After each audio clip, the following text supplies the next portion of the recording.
Hi everyone, this is Nicole Marie Mitchell, and I'm here today with a spotlight interview with Elmas Vincent. Hello, and thank you for having me today. You're so welcome. Creator of Lightpreneurs.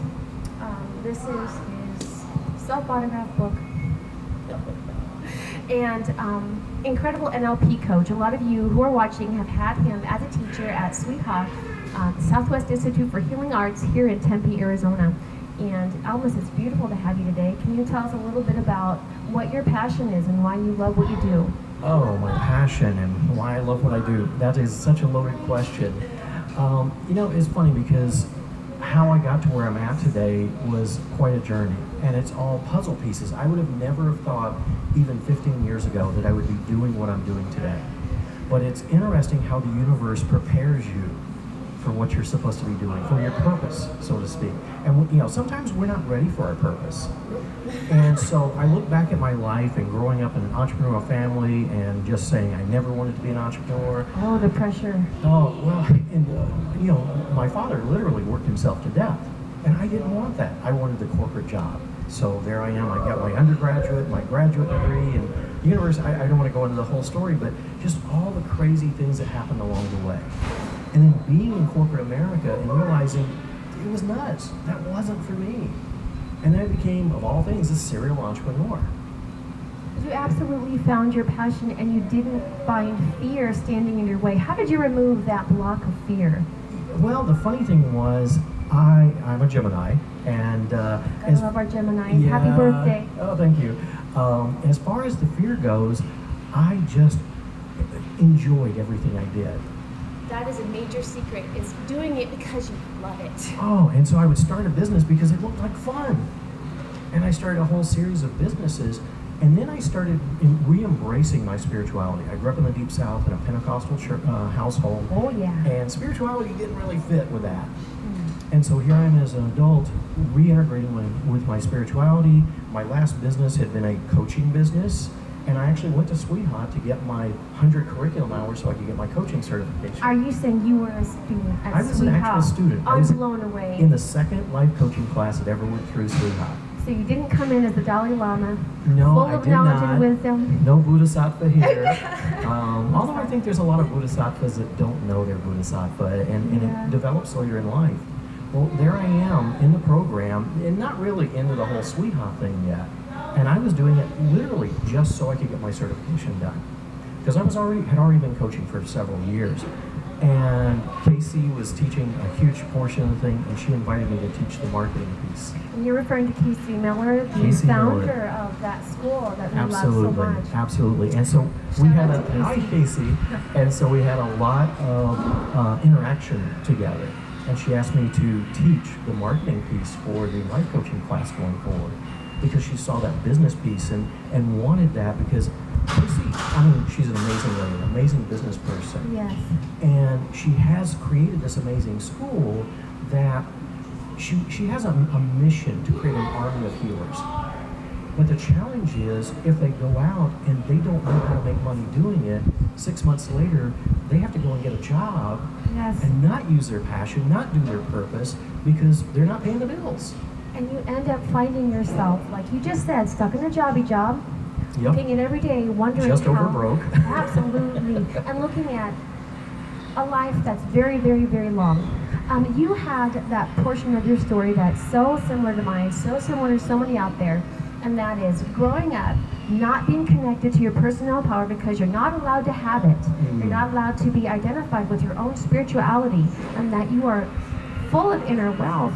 And knowing that is a challenge to the hierarchy that says you have to only put this deity in front of you. You have to only acknowledge and honor someone else. Put it in a box. Do not talk about rocks and socks and all those beautiful little tricks that make you individual, because you need to be acceptable. And I want to go ahead and point out that you are so much more than you have believed. Inner Wealth Today is a show about opening that little box and seeing who you are on the inside.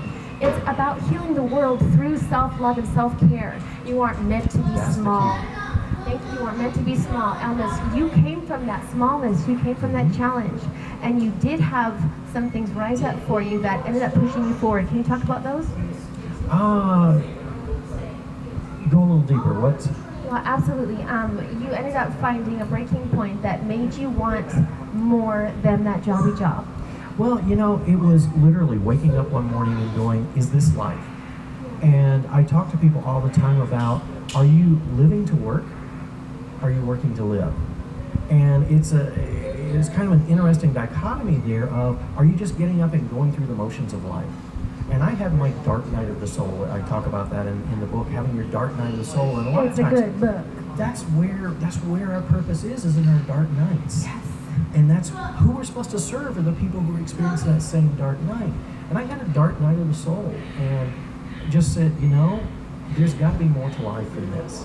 And so I decided I would never, ever, ever live to work again. Yeah. That the only reason I would work was so that I could live and live fully. And I made a commitment to God, as it were, that I would do something on a regular basis to say, God, I'm alive. And there's so many people that aren't living. They're just going through the motions, and their heart's still beating. They're dead. Two been dead for years, and they don't even know it. Absolutely. And so waking those people up and giving them that passion. For me, there's two real emotions. We talk about fear and love. I take love and say passion. Okay, that makes me excited, because too many times you end up finding yourself isolated, not being allowed to have passion.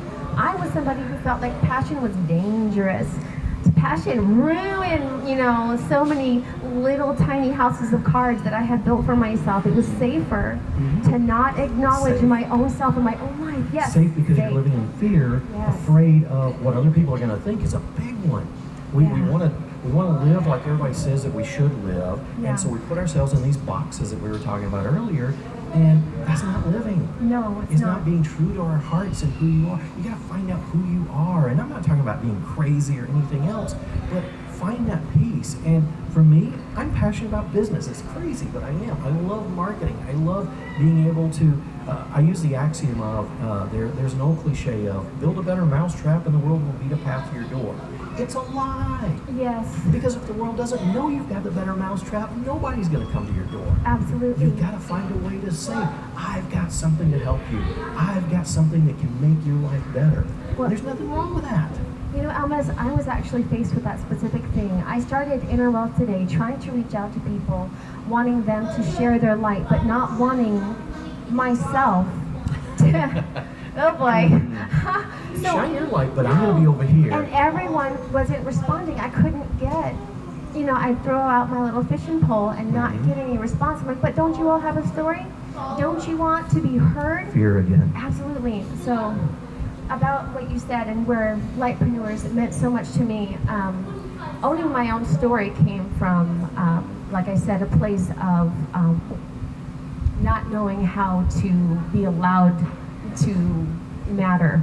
And so in my own life, I found that when I decided to start taking a stand and making sure that I showed up, making sure that I felt loved through hypnotherapy, through soul retrieval, I think it's called, and through addressing fears and using beautiful techniques like NLP to not manipulate and control, but to minister self-care to myself, I ended up finding out that I had somebody inside me that wanted to speak, and that came through so loud and clear. But this voice comes out. And then this voice comes out. I was so scared. So Lightpreneurs is about showing up tangibly in the world, and that is something that, again, I was very afraid to do. I didn't want anyone to end up judging me. What would you say to someone out there that is very, very burdened by the identity that has been fed to them about themselves through their environment? Because that is a common explanation for why we all hide. And Elmas, you know. It's very interesting because I literally moved 2,000 miles away from where I grew up to escape that. But you don't have to do that. It's about not, your opinion is none of my business. Your opinion of me is none of my business. And once I release that, once I release having to satisfy everybody else, once I release that and say, who am I? Yeah. And I'll tell you this, before Lightpreneurs, I had a program. I was a practitioner, and I had a program. My first book was Recreate Your Story, Recreate Your Life. the first time I ever did a presentation of that, and I've got to give a shout out to my friend Rob Cable. We went to a event at the Glendale Public Library, and I actually took him there. It was the Mystery of the Kabbalah, and he grew up Jewish. Oh God, I love But Kabbalah. now he's an extremely spiritual. He's one of the most spiritual people I know. And so I drug him to that, and lo and behold, he knew the lady who was organizing the events for the library. Their kids grew up together, and they're having this conversation, and she says, oh, you know, I've got this problem in 2 weeks. My speaker had to cancel on me, and we've got this whole series for the summer booked, and I don't know how. I've got to have it in the newsletter tomorrow morning. I don't know what I'm going to do. And he says, oh, I've got the perfect speaker for you. And he grabs my shoulder. Oh, Lord. I had no idea what was going on. And he says, tell her about your program, Recreate Yours. And I did. I'd never spoken about it publicly. Okay. And she says, can you speak on that in 2 weeks? And I'm like, Okay. Okay. Yeah. I did that presentation. I'm a marketer. Yeah. We had more people. We had a record number of people at that event than they did for the whole summer series. Okay. I did it. I did the presentation, and afterwards, I was ready to throw up. Yes, I felt that this morning. Oh, yeah, Elmas is it one of my happens. idols. It happens. And, well, don't idolize me, please. But here's the funny thing. So the presentation ended, and I had this line of people. The security pushed us out because they were closing the library.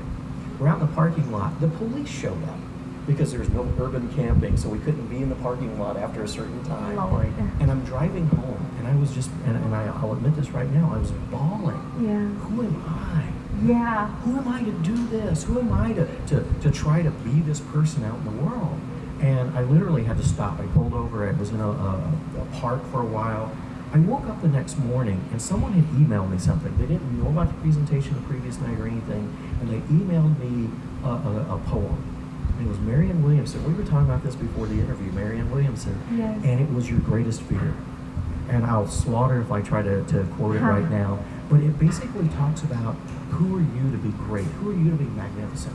Who are you not? Who are you not to be You're a magnificent? child of God. And by hiding that, Yeah. what you were asking the question a moment ago, by hiding that, you're not helping anyone.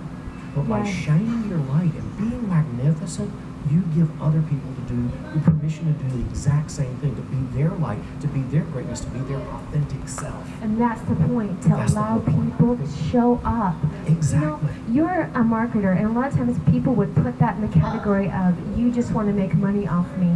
And I want to point out that my personal passion for having Innermost today is to put the microphone in somebody's hands and let them tell their story, because their story heals me and their story heals the world. Absolutely.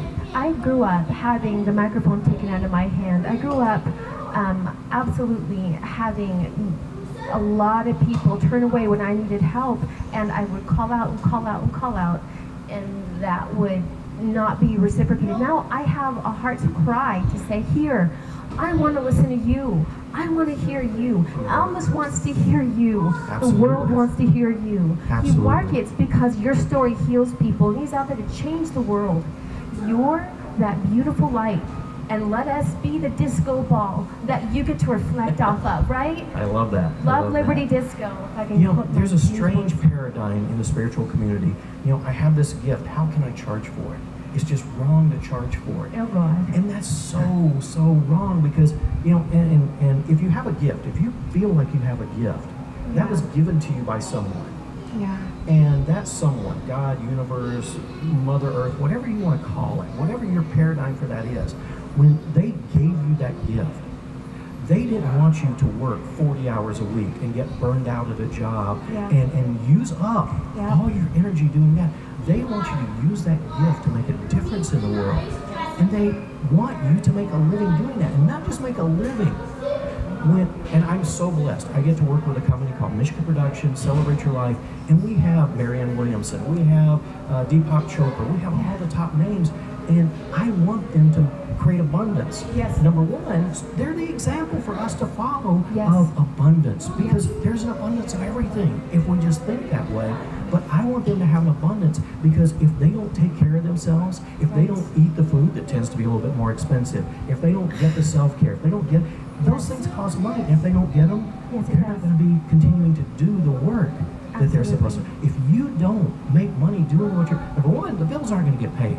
And number two, even a you're not gonna YouTube do channel self-care. costs a little bit. Absolutely. Yeah. All these things, the equipment, everything costs money. And for you to show up in the way to share your gifts, it costs money. Yeah. And if you don't take care of yourself, it's, I use the analogy of you're the pitcher trying to fill other people's cups. But if you don't stop and fill that pitcher Yes. on a regular basis, there's nothing left to fill the cups. So Yes. you have to have the abundance to fill your pitcher up. Yes. So you can keep giving and give in bigger and bigger and bigger ways. Right. I love that Deepak Chopra makes tons of money because now he has the Chopra Center in California. Yes. And he's doing greater and greater things because he has that abundance. Now, if you're looking for a shift and you're saying, I have all these goals, but I don't have the money to move forward, I actually am using a sound speaker system for free. It came to me for free. And it came, and my laptop came for free to me. These clothes, I got from Goodwill because somebody bought them for me. My mother, I think, this is my mom's jacket, my grandma's pin. I can tell you that what you have, who you are, is enough right now. And if you start to value yourself, universe, spirit, your inner higher self will honor that personal value. You are absolutely equipped right now. You can start by just breathing deeply in and out and knowing that you are. The more you show up, the more it shows up. Yeah, the more you show up for yourself. And that's what we want to encourage you to do. No shame, just joy, just invitation, okay? So, Elmas, you have been a treat, and I'm so blessed to have you. I know so many people are going to say, you know what? I have the invitation, the permission now to go take a bubble bath, to go, you know, Absolutely. to end up sitting down and reading that book that has been on my shelf that just keeps my curiosity. Getting a massage, anything that Get a serves massage, you, self-massage. it helps you give more. Absolutely. In every way, you are so beautiful. And your light, we see it. We see the light inside you, and it makes us so happy. Reach out, okay? We're waiting for you. Hands out, outstretched. Elmas, a pleasure. Thank you so much for having me. Any chance I get to share and help people create a better life for themselves, and through that, creating a better life for everyone around them. I understand that now. I get it. I did it before. I get it now, Elmas. Congratulations. Okay, thank you Keep doing again. it. We're going to keep doing it, guys. Keep showing up, and we'll keep being here. Okay, God bless. Namaste.